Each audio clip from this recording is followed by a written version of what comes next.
Ratusan kader HMI Cabang Bone laksanakan aksi demonstrasi sebagai tindak lanjut pelaksanaan Peraturan Daerah Perda Kabupaten Bone Nomor 8 Tahun 2020 tentang Pembangunan Kepemudaan.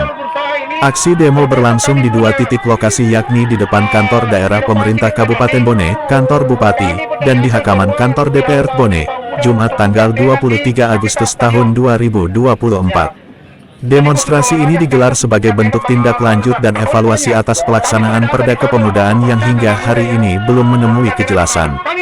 Massa menyerukan kepada pemerintah daerah Kabupaten Bone, khususnya Dinas Pemuda dan Olahraga untuk secara aktif membangun sinergi dengan seluruh stakeholder dan elemen pemuda guna mendorong Kabupaten Bone dapat menjadi kabupaten kota layak pemuda. Andi Burhanuddin mengabarkan dari Bone. Langsung Pak, bersama ya. Saya selalu ada sama kita semua, bukan hanya ini, semua ya. Cuma ya artinya si Pahangi keadaannya di Bone ini seperti apa. Dan saya tetap tidak pernah berhenti untuk berkreasi untuk pemuda di Bone. Ada beberapa hal, cuma terbatas di kemarin itu kami laksanakan itu pelapor ada perwakilan dari Kabupaten Bone, dan juga nanti akan dilaksanakan pelatihan kekerasan. Hanya itu bisa kami laksanakan karena keterbatasan struktur dan infrastruktur yang ada di kami. Tapi kami tidak berhenti sampai di situ. Apapun itu kami laksanakan kalau menyangkut masalah fasilitasi itu pemuda. Itu yang dari kami. Jadi mohon maaf kalau adik-adik selama ini menganggap saya jauh, tapi selama ini saya baper. Karena saya kira saya apapun yang teman-teman pemuda ini rasakan, saya juga ikut rasakan.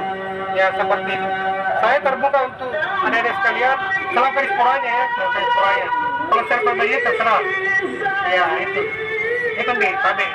Jadi si Pekades ya kita semua ini di Bone semua. Kalaupun ada persoalan yang mau dibicarakan secara mendalam lagi, saya siap di mana saja, ya. Adinda semua ya, siap. Yang jelas ini kita saling menghargai lah di sini ya. Sekaitan dengan peraturan bupati yang sudah dikatakan ada dan memang sudah ada sekaitan dengan itu, namun kami tentu masih tetap mempertanyakan dari proses pelaksanaan dari peraturan bupati tersebut. Kan tidak mungkin dalam prosesi perancangan peraturan bupati ini tidak dibahas persoalan target pelaksanaan dari peraturan bupati tersebut. Persoalan efektivitas pelaksanaan tentu kita akan bicara tentang teknis dari penyelenggaraan dari peraturan bupati ini. Namun yang menjadi persoalan juga dari sektor kepemudaan hari ini, belum ada saya dengarkan dari pihak pemerintah daerah untuk bagaimana kemudian mengusulkan Kabupaten Kota Kabupaten Bone kepada Kemenpora untuk dibentuk tim asistensi dalam rangka untuk mewujudkan Kabupaten Bone sebagai kabupaten pemuda.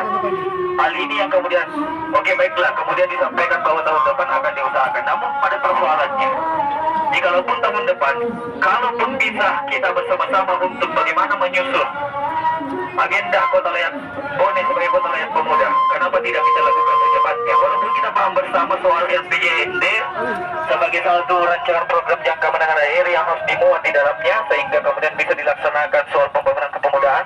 Namun yang penting kami curiga juga bersama adalah soal anggaran perubahan yang hari ini telah kita lakukan bersama di bulan Agustus tersebut. Nah pertanyaannya, sebenarnya alokasi anggaran dalam rangka pembangunan kepemudaan itu bertanggung jawab oleh siapa dalam rangka pengalokasian anggaran kepemudaan? Karena hari ini kita tidak menemukan dalam perda pun juga yang sebelumnya ditetapkan 20%, dibahas 20%, mohon maaf, tidak ditetapkan namun dibahas 20% dari total APBD, hanya saja karena pertimbangan efisiensi dan efektivitas penggunaan anggaran pada waktu itu sehingga hanya dibuat bahwa pendanaan dari aspek pembangunan kepemudaan itu bersumber dari APBD, namun tidak dibahas berapa besaran persen dari keuangan APBD. Nah, dari hal itu juga kami meminta kepada pihak pemerintah daerah dalam hal ini Dispora yang menaungi persoalan pembangunan kepemudaan untuk bersinergi intersektor, termasuk pihak perusahaan-perusahaan yang ada di Kabupaten Bone untuk bersama-sama mendanai. Hal itu termaktub di dalam peraturan daerah Kabupaten Bone bahwa pendanaan itu bisa saja bersumber dari APBD ataupun pendapatan-pendapatan yang sah yang lain, baik juga dari pelaku usaha untuk mengusahakan pembangunan kepemudaan dan aspek keuangan. Hal yang ingin saya sampaikan juga bahwa kalau yang paling penting juga di sektor kepemudaan adalah persoalan pendidikan tinggi. Pendidikan tinggi hari ini semakin mahal. Pendidikan tinggi hari ini banyak menyakiti ekonomi keluarga mahasiswa ataupun para pemuda yang lain di perguruan tinggi, sehingga banyak yang cuti hanya karena persoalan pembayaran SPP ataupun UKT yang kemudian ditanggung oleh pihak orang tua. Karena kita tahu kondisi perekonomian di Kabupaten Bone yang mengalami problem terhadap pendapatan masyarakat, termasuk sektor pertanian, termasuk pelaku usaha, dari mana kemudian pelaku usaha UMKM ini kemudian tergeserkan atas dasar persaingan bebas dari retail modern. Hal ini juga yang ingin kami sampaikan, bahwa ada dampak yang besar dari sektor perekonomian masyarakat gara-gara kehadiran retail modern yang tidak dilakukan penataan ruang yang bagus. Termasuk juga yang kami inginkan bahwa di sektor industri, termasuk sektor ketenagakerjaan yang menjadi salah satu penanggung jawab terhadap pemuda yang ingin bekerja, di mana kemudian kita tidak melihat regulasi yang jelas di dalam prosesi pengangkatan tenaga kerja di retail modern, termasuk Alfamart, Indomaret, Alfamidi, di mana kita tidak melihat banyak. Saya pernah mengecek di Jalan Wahidin bahwa ternyata tidak ada satupun orang Bone, dataran proporsi, terlihat satupun orang Bone yang bekerja di Alfamart sana, sehingga menjadi persoalan. Kenapa tidak dimuat di dalam MOU di saat pendirian retail modern oleh pelaku usaha baik berbadan hukum maupun perseorangan yang mendaftarkan diri untuk membangun usaha retail modern, tidak kemudian diakumulasi di sektor tenaga kerja? Berapa persen seharusnya kaum pemuda harus dimasukkan di sana? Kedua, persoalan pelaku usaha UMKM, berapa besaran persen dari produk lokal yang dimasukkan di dalam retail modern? Kami pernah berkoordinasi dengan Dinas Perdagangan.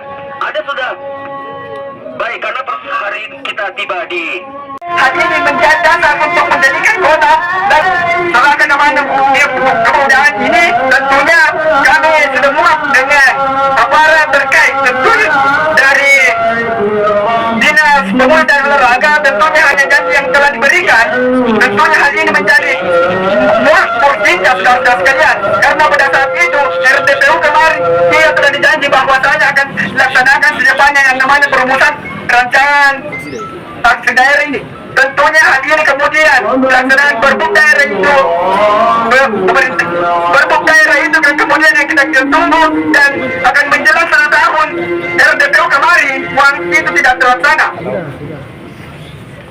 Jadi kita meminta kepada seluruh mitra daerah untuk menghadirkan PJ-nya, karena kita sudah tidak percaya lagi dengan Dinas Pemuda dan Olahraga sekalian. Karena pada tahun yang lalu, tahun 2023 kita suarakan yang namanya kemudahan ini, namun tak kunjung selesai terkait kemudahan itu sudah segera. Berbuk itu tidak lagi ada dalam ketidakjelasan yang namanya 4 tahun itu kita menunggu terkait dengan kepemudaan. Berbuk kemudahan itu sudah tidak ada sudah sekalian.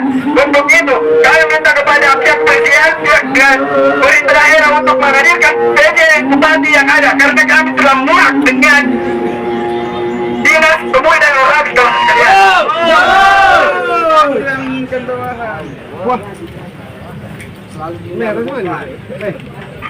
Baik, izinkan kami untuk menyampaikan banyak keluh kesah. Silakan pihak pemerintah daerah mendengarkan keluh kesah kami sebagai bagian dari kelompok. Bila mana memang tidak ingin didengarkan, silakan jawab pada bahkan. Bila mana memang tidak ingin didengarkan, ini bukan persoalan biasa. Ini persoalan nasib pemuda Kabupaten Bone ke depan. Jangan bermain-main soal kebijakan. Kami pemuda Kabupaten Bone dengan serius untuk senantiasa berkoordinasi dengan pihak pemerintah daerah dalam rangka pembangunan kepemudaan. Tak lain hanya untuk mewujudkan Kabupaten Bone sebagai kota layak pemuda. Bukan hanya persoalan kota layak pemuda, tapi akan banyak anggaran yang kemudian turun dari pusat untuk membantu pembangunan kepemudaan.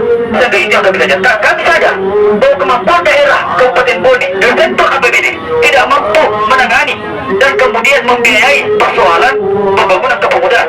Tentu itu akan menjadi dasar dari pihak pemerintah daerah, termasuk soal PAD yang masih defisit, yang tidak bisa kemudian dikreasikan untuk pembangunan lain di sektor pemerintah daerah.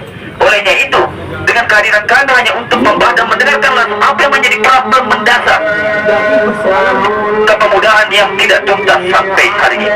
Mungkin itu yang ingin kami sampaikan terlebih dahulu. Kami persilakan kepada pihak pemerintah daerah.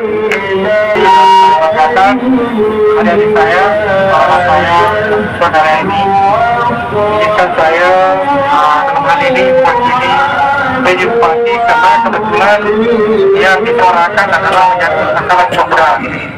Dan ini bukan kali pertama kita bertemu, mungkin sudah sering kita bertemu. sedikit di lain hal, dan apa yang adik-adik sebutarakan itu sebenarnya kita satu suara. Kita sampaikan agenda asuhan ini supaya kita sebenarnya berdiri di belakangnya adik-adik, karena ini memang dari sejak 4 tahun yang lalu kita buat perdanya, dan perlu juga kita pahami secara bersama bahwa peraturan bupati itu sudah ada, sudah terbit, dan sudah disampaikan juga kemarin teman-teman pada saat MPSDP kemarin sudah ada, dan setelah itu dilanjutkan lagi dengan pertemuan di Munir, mengundang semua SKPD stakeholder yang terkait, karena berbicara kemudahan itu kami ini hanya fasilitator. Sebenarnya itu berbicara pemberdayaan dan pengembangan itu ada di OPD, dibutuhkan sinergitas di sini. Jadi aksi daerah itu dibutuhkan sinergitas. Ada di situ pendustriannya, bagaimana mempermudah pemuda-pemuda yang bekerja di bidang industri, ada di UKM koperasi, mengakomodir pemuda yang ada di usaha UKM-nya, tenaga kerja, bagaimana mensupport tenaga kerja yang ada usia muda yang mau bekerja. Seperti itu, kita lah yang menjadi koordinator. Nah, di dalam aksi daerah nanti, rekan-rekan adik-adik mahasiswa juga atau KP juga terlibat di dalamnya sebagai tim perumus. Ada juga tim pakar, ada tokoh masyarakat, ada dari UPD-UPD terkait. Itu nanti akan kita laksanakan ke depannya. Namun, sebenarnya bukan berhenti. Kita sudah adakan dulu pertemuan dengan beberapa stakeholder terkait. Nah, sekarang mungkin kita sudah mau masuk ke bagaimana membentuk promosi itu, dan mungkin disesuaikan dengan RPJMD, karena ini sebenarnya berbicara perencanaan, tidak bisa berbicara ketika itu bukan kegiatan tetapi masuk di mana program, masuk di rencana pembangunan jangka menengah ya. Ya, jadi kita tunggu PJMD masih baru kali ini, lalu dimasukkan di RPJMD.